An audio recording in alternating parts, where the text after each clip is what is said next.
नमस्कार। बीएड शिक्षकों के ब्रिज कोर्स परीक्षा को ध्यान में रखते हुए हम हिंदी भाषा का अध्ययन कर रहे हैं। हिंदी भाषा में अध्याय 3 का हमने अध्ययन कर लिया है। अब हम अभ्यास प्रश्नों को हल कर रहे हैं। आज के इस वीडियो में हम अभ्यास 3.5 के सभी प्रश्नों को देखेंगे। आइए हम पहला प्रश्न देखते हैं। कहा गया हिंदी भाषा पढ़ाने का मुख्य उद्देश्य क्या है। तो हिंदी भाषा को पढ़ाने का मुख्य उद्देश्य यही है कि बच्चे हिंदी में अपनी बात को आप तक कह सके और अगर आप कुछ बोल रहे हैं तो आपकी बात को मुख्य रूप से समझ सके। यानी कि प्राथमिक उद्देश्य अगर हम देखें तो यही है कि बच्चे के अंदर अभिव्यक्ति की क्षमता का विकास हो, जो कि विकल्प सी में दिया गया है। परीक्षा में अच्छे अंक दिलवाना उद्देश्य नहीं हो सकता। बच्चों को शुद्ध लेखन करना सिखाना या शब्द भंडार बढ़ाना और व्याकरण रटवाना, यहाँ पर व्याकरण को रटवाने की बात की गई है, तो रटंत शिक्षा पर बल हम नहीं देना है, यह हमारी शिक्षा नीति कहती ही है। तो इसलिए इसमें सबसे बेहतर जो ऑप्शन है वो यही है कि अभिव्यक्ति की क्षमता बच्चा विकसित करे, अपनी बात को आप तक कह सके। और भाषा को पढ़ाने का क्या मतलब जब बच्चा आप तक अपनी बात को कह ही ना सके या आपकी बात को समझ ही ना सके। तो यह विकल्प सही है। भाषा विकास की बुनियाद किसे कहा जा सकता है। जब बच्चा जन्म के बाद अपने आसपास की बात को सुनता है, धीरे धीरे समझता है और फिर बोलने लगता है, ठीक है, उसी समझ के आधार पर, तो वहीं से बच्चे की भाषा सीखने की शुरुआत हो जाती है। अगर वह हिंदी जैसे वातावरण में रहता है, यानी जहाँ पर हिंदी का प्रयोग होता है, तो वह उस भाषा को सीखता है। मराठी के वातावरण में रहता है तो मराठी सीखता है। तो निश्चित रूप से हम देख रहे हैं कि भाषा को सीखने की जो नींव है, जो आधार है, वह सुनने और बोलने से ही शुरू हो जाती है। उसी का अधिक प्रयोग करके बच्चा जब विद्यालय में जाता है तो उसी का क्रियान्वयन करता है, उसी को पढ़ता और लिखता है आसानी से। जिस भाषा को बच्चे ने कभी सुना नहीं, कभी बोला नहीं, अगर उस भाषा को हम सिखाने लगेंगे तो बिना सुने और बिना बोले उस भाषा को पढ़ना लिखना बड़ा कठिन हो जाएगा। इसलिए विकल्प यहाँ पर ग, सुनना और बोलना सही है। अगला प्रश्न है, कक्षा में बातचीत क्यों जरूरी मानी गई है। अक्सर परंपरागत रूप से यह देखा गया है कि जब शिक्षक कक्षा में प्रवेश करते हैं और संवाद देखा जाए उस समय तो एक तरफा हो जाता है, यानी अध्यापक बोलते रहते हैं और बच्चे श्रोता बन जाते हैं। लेकिन हमारी राष्ट्रीय शिक्षा नीति राष्ट्रीय पाठचर्या 22 ने इस बात पर विशेष बल दिया है कि जो प्राथमिक कक्षाओं में हमारी गतिविधियां होती हैं वह गतिविधि आधारित होती हैं, अनुवात्मक होनी चाहिए और इंक्लूसिव होनी चाहिए, यानी कि सभी को लेकर चलना है। हर प्रकार के बच्चे उसमें सभी एक साथ रहें और सबको मौका मिले अभिव्यक्त करने का, अपनी बातों को अध्यापक तक कहने का, और अध्यापक सबको एक समान रूप से ट्रीट करें। तो यह नहीं होना चाहिए कि हमारे कक्षा में घुसते ही सभी बच्चे शांत हो जाए। अक्सर यह ऐसा ही देखने को मिलता है। तो हमें इस प्रकार से बच्चों के साथ मित्रवत रहना है, ऐसी गतिविधियां करानी है, संवाद कराना है, बच्चे को व्यक्त मतलब उसकी बातों को कहने की आज़ादी देनी है, बच्चे की नेटिव लैंग्वेज को रिस्पेक्ट करना है कि बच्चा कम से कम अपनी बातों को जिसमें बेहतर तरीके से कह सकता है कहे। तो बातचीत क्यों जरूरी मानी गई, आइए इसको हम और बेहतर तरीके से समझ लेते हैं। कक्षा में बातचीत भाषा सीखने का एक अत्यंत महत्वपूर्ण प्रक्रिया है। अब भाषा का विकास केवल किताबें पढ़ने या लिखने से नहीं होता है। अगर ऐसा होना होता तो 5 साल के पहले बच्चा कुछ बोल ही नहीं पाता। लेकिन जब बच्चा 5-6 साल के बाद विद्यालय में प्रवेश कर रहा होता है तो भाषा पर चर्चा कर लेता है, बातचीत कर लेता है, उसके अगल बगल की चीज़ों पर वह डिस्कशन कर लेता है। आपने कहा आम, तो बच्चा आम के बारे में कुछ जानता है, तो वह तो पहले से ही भाषा सीख रहा होता है। तो हम ये तो कह नहीं सकते कि बच्चा पढ़ता लिखता है तभी भाषा सीखता है। उसके पहले से ही बच्चा अपने परिवार से, अपने पड़ोस से भाषा को सीख कर आ रहा होता है और यह सीखना उसका सुनने और बोलने से ही होता है। जैसा कहा गया है कि निरंतर अभ्यास से होता है। जब बच्चों को कक्षा में इसी प्रकार से हम बातचीत करने का अवसर दें तो बच्चे अपने विचारों को, भावनाओं को और अनुभवों को व्यक्त करना सीख जाते हैं।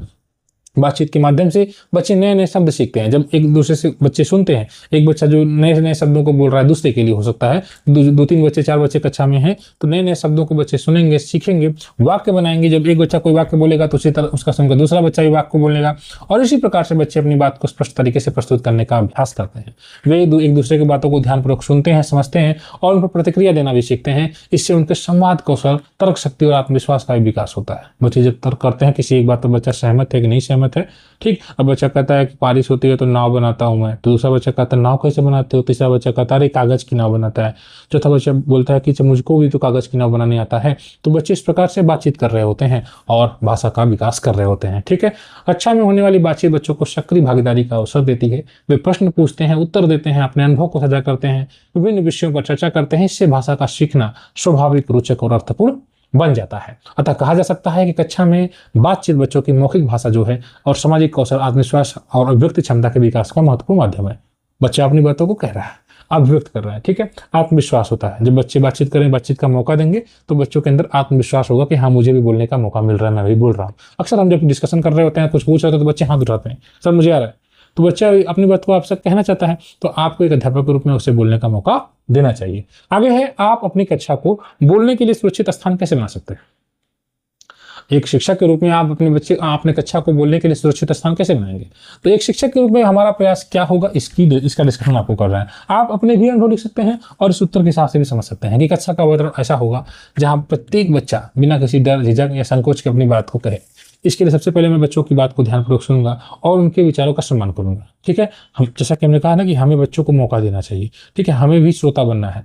ठीक, यदि कोई बच्चा बोलते समय गलती करता है तो हम उसे डांटेंगे नहीं। अक्सर दूसरे बच्चे उसका मजाक उड़ा लेते हैं। तो ये हम लोगों ने देखा होगा, जब बच्चे कोई बात बोलते बोलते जब रुक जाते हैं तो दूसरे बच्चे हंसी मजाक उड़ाने लगते हैं। उससे बच्चा और ज़्यादा वो डर जाता है, कॉन्फिडेंस उसका और कम हो जाता है। तो बच्चे कहीं कहीं ये एक प्रकार से नकारात्मक दिशा में हो जाता है, बच्चा समझ नहीं पाता है, बच्चा आगे फिर बोल नहीं पाता है। तो हम यह सकारात्मक ढंग से एक मार्गदर्शन देंगे। हम यह प्रयास करेंगे कि कक्षा में कोई बच्चा दूसरे बच्चे का हंसी मजाक न उड़ाए। सभी बच्चों को बोलने का, प्रश्न पूछने का और अपनी राय को व्यक्त करने का बराबर मौका मिलना चाहिए। अगर किसी एक ग्रुप से आप ज्यादा पूछ रहे हैं तो बच्चे को अंदर ये भी आता है, सर जी हम लोग से पूछते नहीं है, बस इससे पूछेंगे उससे पूछेंगे और चले जाएंगे। तो इस प्रकार से बच्चे भी कहने लगते हैं। तो मैं ऐसा नहीं करूंगा, मैं सबको समान अवसर दूंगा एक अच्छा अपनी, और साथ ही साथ बच्चों के बीच समूह चर्चा कराऊंगा, कहानी सुनाने का, चित्र वर्णन कराऊंगा, किसी चित्र पर डिस्कशन करवा रहा हूँ, भूमिका निर्वाह करवा रहा हूँ। ठीक है, रियल लाइफ सिचुएशन से पुलिस किसी को बना दिया, किसी को चोर बना दिया, पुलिस को चोर पकड़ रहा है। ठीक, और अनुभव साझा करने जैसी गतिविधियों में भाग लेने के लिए प्रोत्साहित करूंगा। ठीक है, अपने अपने दैनिक जीवन की में जो भी बच्चे का अनुभव है उस पर मैं डिस्कशन कराऊंगा। इससे उनमें आत्मविश्वास बढ़ेगा और वे खुलकर बोल पाएंगे। जैसे मान लीजिए ग्रीष्मावकाश हो गया, ग्रीष्मावकाश के बाद जब आप विद्यालय में जा रहे हैं तो बच्चों से चर्चा कराइए कि ग्रीष्मावकाश के दौरान तुम लोग कहाँ गए थे, कहाँ तुम्हें, और तुम लोगों ने घर पर क्या किया, कौन कौन से फल खाए, इस समय कौन सा फल मिल रहा है। ठीक है, और तमाम प्रकार से डिस्कशन हो सकते हैं। आप जान ही रहे हैं, आप करवा ही रहे होंगे, इसमें कौन सी बात है। इसके अतिरिक्त आप बच्चों की मातृभाषा और स्थानीय बोली का सम्मान करेंगे। अगर बच्चे नेटिव लैंग्वेज में कंफर्टेबल हैं तो आप उनको उसी में बोलने देंगे। ये नहीं कि नहीं हिंदी में बात करो, ऐसा नहीं करेंगे। बच्चे ये अनुभव करेंगे कि उनकी बात को महत्व दिया जाए, तब वे निर्भर होकर अपनी भाषा को, विचारों को व्यक्त कर पाएंगे। ठीक है, इस प्रकार प्रेम पूर्वक, सहयोगात्मक और सम्मानजनक वातावरण बनाकर कक्षा को हम बोलने के लिए सुरक्षित स्थान बना सकते हैं। ठीक है, इस प्रकार से आपने इसको देख लिया। 5वां प्रश्न है कि एक शिक्षक के रूप में यदि कोई बच्चा अपनी भाषा में कहता है कि हमारे घर कल बिजली ना ही रही, तो आप कैसे प्रतिक्रिया देंगे। आप उसको डांट देंगे? नहीं। हमारी राष्ट्रीय शिक्षा नीति कहती है कि बच्चे के नेटिव लैंग्वेज का सम्मान करिए, और आप उसकी मातृभाषा में अगर बच्चा बोल रहा है तो उसको सहयोगात्मक रवैया अपनाइए। ठीक है, उसको आप डायरेक्ट टोकने के बजाय उसी भाषा में समझाइए और धीरे धीरे उसको नेटिव लैंग्वेज में, उसको अपनी जो भी लैंग्वेज, जैसे हिंदी पढ़ा रहे हैं तो हिंदी में स्विच कराइए, लेकर आइए। ऐसा नहीं कि उसको आप ये नहीं कह सकते नहीं तुम हिंदी नहीं, ये कौन सी भाषा में बोल रहे हो, ऐसा नहीं कह सकते। तो अगर कोई बच्चा बोल रहा है कि हमारे घर कल बिजली नहीं रही, तो मैं उसकी बात को गलत कहकर तुरंत नहीं रोकूंगा और न ही उसकी भाषा का मजाक उड़ाऊंगा। मजाक तो उड़ाना नहीं है। सबसे पहले मैं उसकी बात को ध्यान से सुनूंगा और उसके अनुभव को महत्व दूंगा। ये बहुत आधारित है, बहुत महत्वपूर्ण है। हाँ, मैं सकारात्मक प्रतिक्रिया देते हुए कहूंगा, अच्छा तुम्हारे घर कल बिजली नहीं थी। ठीक है, सकारात्मक प्रतिक्रिया। तब तुमने क्या किया, इस प्रकार मैं बातचीत को आगे बढ़ाऊंगा। बच्चा भोजपुरी में बोलेगा, मैं उसको हिंदी में बोलते बोलते चर्चा करता हुआ चलूंगा। अपनी बातचीत में मानक हिंदी का प्रयोग करूंगा ताकि बच्चा स्वाभाविक रूप से सही भाषा से परिचित हो रहा है। ठीक है, जो मुख्य भाषा है। बच्चे को की स्थानीय बोली या मातृभाषा उसके भाषाई विकास की नींव होती है। अगर शिक्षक उसकी भाषा को अस्वीकारता है तो बच्चा बोलने से डर सकता है और उसका आत्मविश्वास कम हो सकता है। इसलिए हमारे लिए आवश्यक है कि हम उसकी भाषा का सम्मान करें और धीरे धीरे उसे मानक हिंदी के प्रयोग की ओर ले आए। ठीक है, इस प्रकार मेरी प्रतिक्रिया प्रोत्साहनपूर्ण, सम्मान और मार्गदर्शन पर आधारित होगी। ठीक है सर, इससे बच्चा अपनी बात कहने में सहज महसूस करेगा और धीरे धीरे मानक हिंदी सीखने के लिए प्रेरित होगा। इस प्रकार से आपने अभ्यास प्रश्नों को हल कर लिया। इस वीडियो में इतना ही।